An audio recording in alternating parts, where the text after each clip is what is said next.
pasta. We put some dough together earlier today. My mom put them together. I know, but you know how to do it. And then we're just going to flatten it. We have our pasta machine here. And then we found some butter, lettuce, and some green garlic and onions. And we'll also probably be using some peas and pavas that I have and make a green spring pasta. We have some basil to go with it. And I found this cheese, which is a dry ricotta from Italy, and I get this from Avedanos, which is my favorite store in Vernon Heights. And meat, they also have meat, yes. It's a meatery place. It's a meatery place, but they also have these good cheeses, don't they? Yeah, they have more than meat, but they have more meat than anything. What's your favorite thing at Avedanos? The candies. The candies.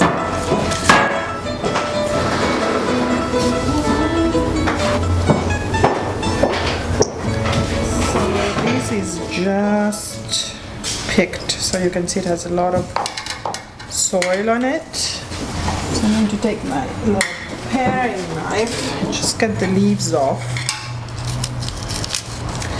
And generally, if you cook with lettuce or any other green, even celery, what you want to do is you want to use the leaves that are harder, and you want to save because you want to save the tender little leaves inside for eating in a salad. Those are delicious and tender and delicate. There's no need to cook them. But the ones are... Okay, so we're going to take this piece, the smaller piece, okay? And we're going to cover that with a clean cloth. Okay. We don't want to leave pasta outside. You remember why we don't leave pasta outside? Uncovered? Okay. Because otherwise it gets a crust on the top. And so while you're doing this, Mom is going to cut the vegetables to make the pasta sauce. Okay?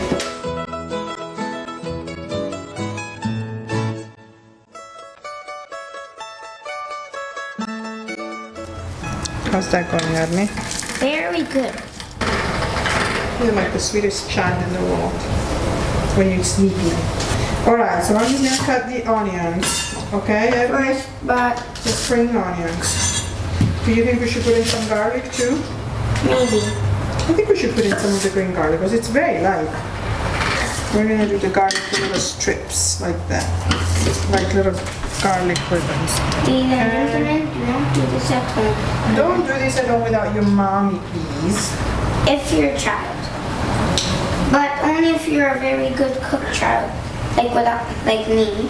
You might do it. This what we call the Spanish prosciutto. It's a delicious ham from Spain that Avedanos carries. They carry two kinds. One which is very hard to come by and delicious, but somewhat expensive. And one which is a little more reasonable, and that's the one that we use for cooking. The other one we only use for eating. It's a little bit like the eggs. We have the cooking eggs and the eating eggs. We have the cooking prosciutto and the eating prosciutto, right, Ernesto? Now, this morning rather, I put some pasta together. So Ernesto is now putting the pasta dough through the machine, and we're going to be making some nice tagliatelle. We use a special flour that we get for an importer. It comes in from Italy. Okay. Very good, Ernesto. Okay, I think we should smell them. How's that? Smell good. Did I ever tell you that there is no person in the world whose company I enjoy as much as yours? Yeah, you told me that like 1,000 times. I did? Can I tell you once more? Okay. That makes 1,001. No, 1,001, that's right. And if I tell you 25 more?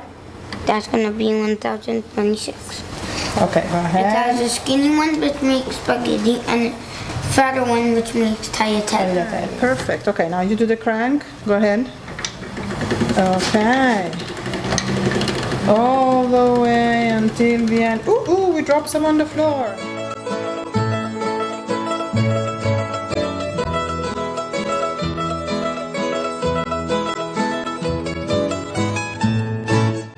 So we're just going to let the prosciutto caramelize just a little bit, not too much. Put them in. Go ahead. Okay. Alright, we're going to let that stew for a while, but we're going to put in some pepper. Go ahead. What's it? Yeah. A little little more, I think.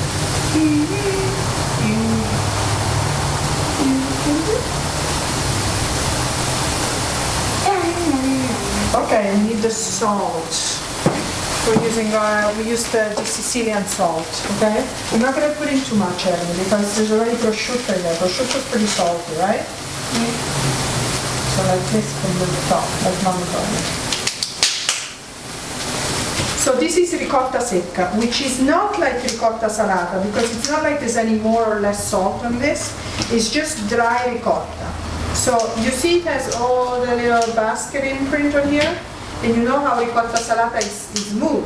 Whereas this one, the way that you can tell it's secca, meaning dry in Italian, is because it has all the basket weave imprinted into it, which means this stays in a basket to let all the water out for a long time. And so it is a lot more delicate than ricotta salata, because ricotta salata is processed with tons more salt than the regular ricotta is. Whereas this one still keeps the delicate flavor of ricotta, only it has the wonderful texture of a grating cheese. Okay, Ernesto, put the lettuce in there. And our delicious vegetable sauce is ready, because the lettuce is going to cook in 2 seconds, really. Very Ernesto. It's done. Okay, Ernesto put in the pasta. Pasta is going to cook in a matter of seconds. We take the pasta out.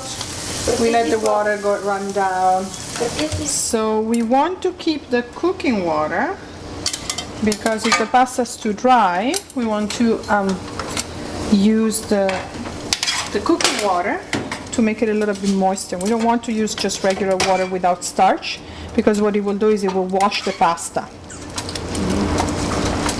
Okay, and now we have we're going to put some oil, quite a bit of oil, we like oil. Okay, that's good, Ernie, that's good.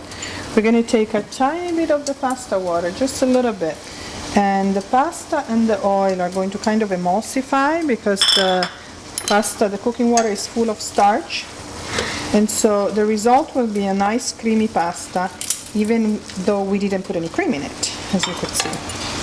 This makes it doesn't grate finely, but it makes like little bows.